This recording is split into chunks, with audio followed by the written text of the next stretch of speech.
El 2 de enero de 1935, un joven entra en uno de los hoteles más elegantes de Kansas City sin maleta, sin pasado y, aparentemente, sin nombre. Va bien vestido, pide una habitación interior, lejos de las ventanas, lejos de las miradas, y firma con un nombre que después nadie podrá verificar: Roland T. Owen. Nada en su llegada parece escandaloso. Y sin embargo, menos de 3 días después aparecerá en esa misma habitación brutalmente herido, con signos de tortura, varias puñaladas en el pecho, golpes en la cabeza y atado de pies y manos. Todavía estará vivo cuando lo encuentren, todavía podrá hablar, y cuando la policía le pregunte quién le ha hecho eso, responderá algo imposible de olvidar: nadie. No era un simple asesinato, era una escena cuidadosamente vaciada. No había equipaje, no había ropa, no había arma homicida, no había documentación real. Solo quedaban manchas de sangre, una nota dirigida a alguien llamado Don,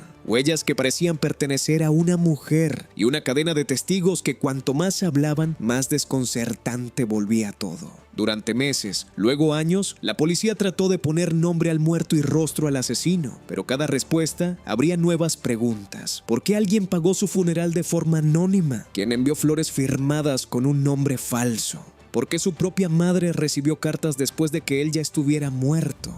¿Y quién era realmente el muchacho que pasó sus últimas horas sentado en una habitación a oscuras, como si supiera que algo terrible estaba a punto de ocurrir? Esta es la historia del misterio de la habitación 1046, uno de los casos sin resolver más inquietantes del siglo XX. Para entender por qué este caso sigue provocando escalofríos casi un siglo después, hay que regresar a la Kansas City de los años 30. Era una ciudad en transformación, atravesada por la Gran Depresión, por redes de poder político opacas, por el crimen organizado, por hoteles que funcionaban como pequeños mundos cerrados donde se cruzaban viajeros, comerciantes, fugitivos, buscavidas y personas que no querían dejar demasiadas huellas. En ese escenario, el Hotel President ocupaba un lugar especial. No era un simple alojamiento, era un símbolo de estatus. Un edificio de lujo con cientos de habitaciones, servicio constante, ascensores atendidos por empleados uniformados y un flujo continuo de huéspedes que entraban y salían sin llamar demasiado la atención. Ese detalle importa, porque en una época sin cámaras de seguridad, sin bases de datos centralizadas y con procedimientos de identificación mucho más laxos, un hombre podía instalarse en un hotel bajo un nombre falso y desaparecer con relativa facilidad. Si además no llevaba equipaje, si evitaba las ventanas, si pedía una habitación discreta y si nadie preguntaba demasiado, podía volverse casi invisible. Y eso fue exactamente lo que ocurrió con Roland T. Owen. Los empleados del hotel recordaron su llegada por una mezcla extraña de normalidad y rareza. Iba bien vestido, sí, pero no llevaba maletas. Solo tenía algunos objetos personales menores: un peine, un cepillo, pasta dental, nada más. Pidió una habitación interior, lejos del ruido de la calle. Quería oscuridad, quería aislamiento, quería un espacio cerrado. Le dieron la 1046 en el 10º piso. Desde el principio, hubo detalles que se grabaron en la memoria del personal. Tenía una cicatriz notable en la cabeza y una oreja deformada, como la de alguien acostumbrado a pelear o a boxear. No parecía un turista ni un viajero de negocios corriente. Había en él una tensión difícil de explicar, como si estuviera esperando a alguien o huyendo de alguien, como si ya hubiera llegado a Kansas City con un problema encima.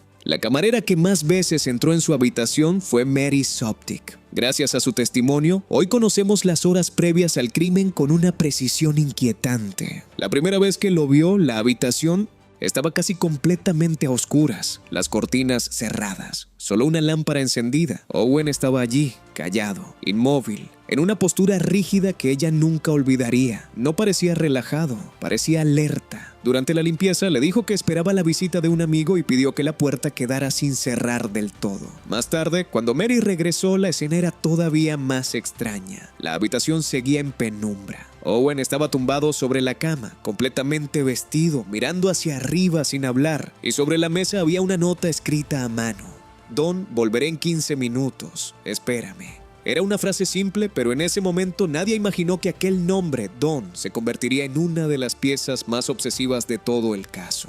Al día siguiente por la mañana, Mary volvió a la habitación. De nuevo, estaba oscura. De nuevo, Owen parecía tenso. Y entonces sonó el teléfono. Él respondió en voz baja, pero lo bastante alto como para que ella oyera parte de la conversación. Se dirigía a la persona al otro lado como Don. Repetía una frase una y otra vez, que no tenía hambre, que ya había desayunado, que no quería comer. El contenido era extraño, casi trivial, pero el tono no. No sonaba a una conversación casual, sonaba a alguien respondiendo con cautela, incluso con temor, a una persona que tenía autoridad sobre él. Después de colgar, Owen empezó a hacer hasta preguntas raras a Mary. ¿Cuántas camareras trabajaban allí? Si limpiaban todo el piso, si había residentes permanentes. No era charla de cortesía, parecía alguien midiendo el entorno, calculando quién podía pasar por el pasillo, quién podía oír, quién podía ver. Por la tarde, cuando Mary intentó entrar otra vez con toallas limpias, escuchó dos voces masculinas dentro de la habitación. Tocó, se identificó, y una voz grave, que no era la de Owen, respondió de inmediato: «No necesitamos toallas».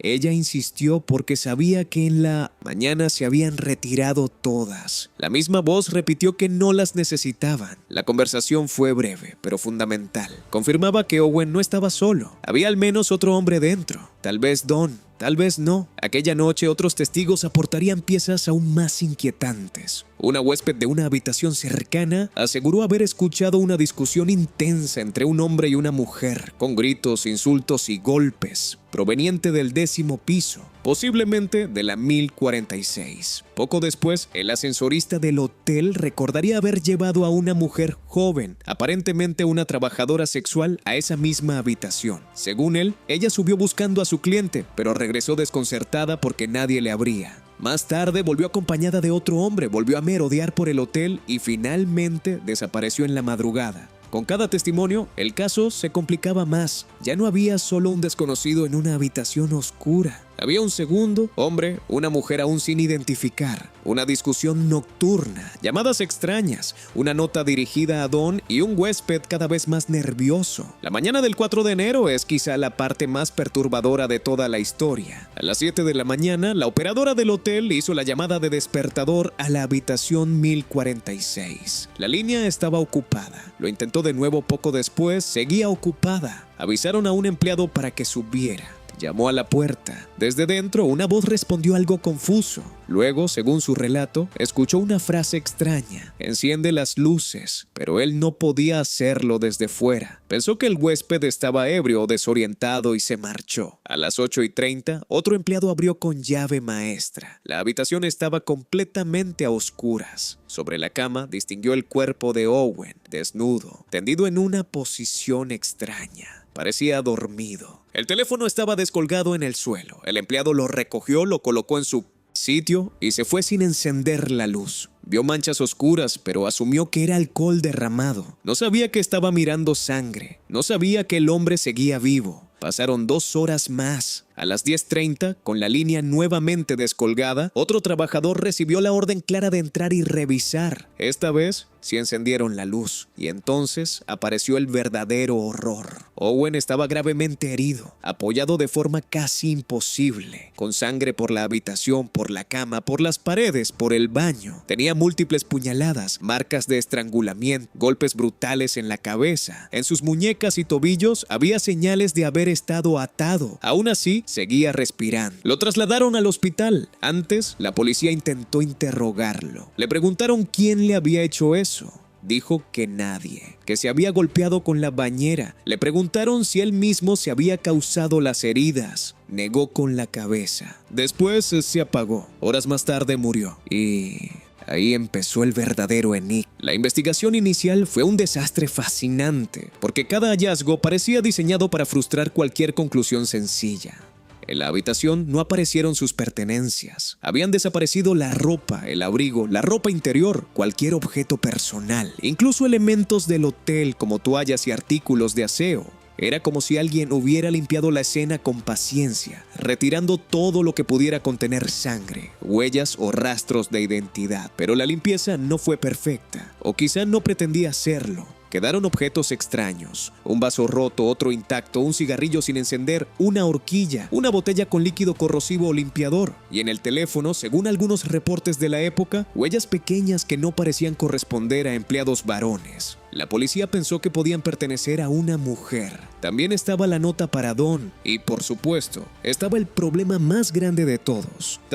Roland T. Owen no existía. Cuando intentaron rastrear su identidad, no encontraron nada sólido. El nombre era falso. La dirección proporcionada no ayudó. Nadie reclamó el cuerpo. Nadie llamó preguntando por él. Nadie parecía buscarlo. Era como si hubiera aparecido en Kansas City desde el vacío y hubiera muerto sin conexión con el mundo. Pero entonces surgió un testigo decisivo. Un conductor llamado Robert Lane declaró que la noche anterior al hallazgo final había recogido a un joven alterado que hizo señales desesperadas junto a la carretera. Iba mal vestido para el frío, herido, nervioso. Lane notó que tenía el brazo lastimado y aspecto de haber estado en una pelea. Durante el trayecto, el joven soltó una frase aterradora: "Mañana voy a matar a alguien". Días después, Lane vio el cadáver y aseguró que era el mismo muchacho. Si su testimonio era correcto, entonces Owen había salido del hotel herido y asustado. Había buscado transporte, había hablado de venganza. Y luego, por alguna razón, había regresado a la habitación 1046. O alguien lo había llevado de vuelta. Ese detalle destruía cualquier versión simple. No era un hombre asesinado en una sola secuencia lineal. Era alguien atrapado en un ciclo de violencia del que intentó escapar y al que, sin embargo, volvió. La policía revisó otros hoteles y encontró otra pista inquietante. Un joven con la misma apariencia había estado alojado poco antes en otro hotel de Kansas City usando un nombre diferente, Eugene Scott, o una variante similar según las crónicas. También decía venir de Los Ángeles. También parecía moverse bajo identidad falsa. Ya no se trataba solo de un alias ocasional. Se trataba de alguien que viajaba ocultándose de forma sistemática. Durante semanas, los detectives intentaron construir una teoría coherente. La más inmediata era la del crimen pasional. La llamada anónima a la funeraria. Meses después, reforzó esa idea. Un hombre desconocido pidió que no enterraran al joven en una tumba para indigentes. Pagó los gastos del funeral y dijo algo tan escalofriante como revelador: que al muerto lo habían tratado mal en vida y que merecía un entierro decente. En otra conversación, aseguró que lo habían matado por un lío de faldas, porque engañaba a dos mujeres al mismo tiempo. Poco después, una floristería recibió dinero anónimo para enviar rosas rojas a su tumba, con una dedicatoria firmada simplemente: Luis, amor para siempre. De repente, el caso ya no era solo un asesinato misterioso, era un teatro de sombras en el que personas desconocidas sabían perfectamente quién era el muerto, pero se negaban a revelarlo. ¿Era verdad lo del triángulo amoroso? Encajaba con algunos elementos: la presencia de una mujer, las huellas, la horquilla, la discusión nocturna, la llamada anónima, las flores. También explicaría por qué Owen se negó a acusar a nadie. Tal vez intentaba proteger a una mujer. Tal vez sabía que mencionar nombres pondría a otros en peligro. Tal vez seguía leal a alguien incluso mientras moría. Pero la teoría también tenía grietas. No explicaba del todo la planificación, el uso de varios alias, la desaparición meticulosa de sus pertenencias, ni la extraña correspondencia enviada después de su muerte. Porque lo más inquietante vino después. Pasó más de un año sin que nadie pudiera identificar oficialmente al muerto. Hasta que, en 1936, una revista de crónica policial publicó el caso con suficientes detalles como para que una mujer de Alabama reconociera algo devastador: la cicatriz, la edad, la complexión. Creía que el desconocido era su hijo desaparecido. Y tenía razón. Roland T. Owen era en realidad Artemus Ogletree, un muchacho de 17 años que había dejado su hogar tiempo atrás. La identificación resolvió una pregunta y abrió otras 20. Su madre, Ruby Ogletree, contó que después de la muerte de su hijo había recibido cartas supuestamente escritas por él. Cartas mecanografiadas enviadas desde distintas ciudades en las que afirmaba estar vivo, viajando e incluso preparándose para ir a Europa. Más tarde recibió una llamada de un hombre que se presentó como un amigo de Artemus y le contó una historia todavía más absurda: que su hijo estaba en Egipto, casado con una mujer rica y viviendo feliz. Era una mentira elaborada, cruel y específica. Alguien había dedicado tiempo y esfuerzo a convencer a esa madre de que su hijo seguía vivo cuando ya estaba enterrado en Kansas City. Eso cambia por completo la naturaleza del caso. Ya no hablamos solo de un asesinato. Hablamos de una operación posterior para retrasar la identificación, confundir a la familia y borrar el pasado de la víctima. Esa clase de comportamiento sugiere cercanía. Quien escribió esas cartas sabía a quién enviarlas. Sabía lo suficiente sobre Artemus para construir una ficción plausible. No era un asesino cualquiera que huye en pánico. Era alguien que comprendía el valor del tiempo, de la desinformación y del silencio. Ahí aparece otra figura clave, un supuesto compañero de viaje llamado Joe Simpson, mencionado por la madre. Artemus no habría estado solo en sus desplazamientos. Según algunas líneas de investigación posteriores, pudo haberse alojado con otro hombre antes de llegar al Hotel President. Y si eso era cierto, entonces el círculo se estrechaba. Ese compañero podía ser la voz grave escuchada por Mary. Podía ser Don, podía ser quien lo acompañó, lo controló, lo traicionó o intentó encubrir lo ocurrido. Años más tarde, algunos investigadores se fijaron en un delincuente con múltiples alias. Uno de ellos relacionado con el nombre Donna y con antecedentes de violencia contra compañeros de habitación. La coincidencia era inquietante. También hubo intentos de vincular a sospechosos con las cartas mecanografiadas, pero nunca apareció la prueba definitiva. Nada suficientemente sólido como para cerrar el caso. Y así, el misterio de la habitación 1046 se volvió más grande que el propio crimen. Porque no es solo la historia de cómo murió Artemus Ogletree. Es la historia de cómo alguien consiguió fragmentar su identidad, borrar sus pasos, controlar el relato posterior y convertir una muerte brutal en una niebla casi perfecta. Décadas después, investigadores independientes retomaron el expediente, revisaron periódicos, testimonios, inconsistencias, registros hoteleros. Algunos defendieron la teoría pasional, otros creyeron ver indicios de chantaje, crimen organizado o una relación íntima que, en el contexto social de los años 30, debía mantenerse en secreto a cualquier precio. También hubo quienes pensaron que el caso implicaba una dinámica de control entre compañeros de viaje, con una violencia escalada que terminó en tortura. Ninguna teoría resolvía todo. Todas explicaban algunas piezas y dejaban otras colgando. Eso es lo que hace este caso tan poderoso. Cada elemento parece pertenecer a una historia distinta. Un adolescente fugitivo, un hotel de lujo, un nombre falso, un hombre llamado Don,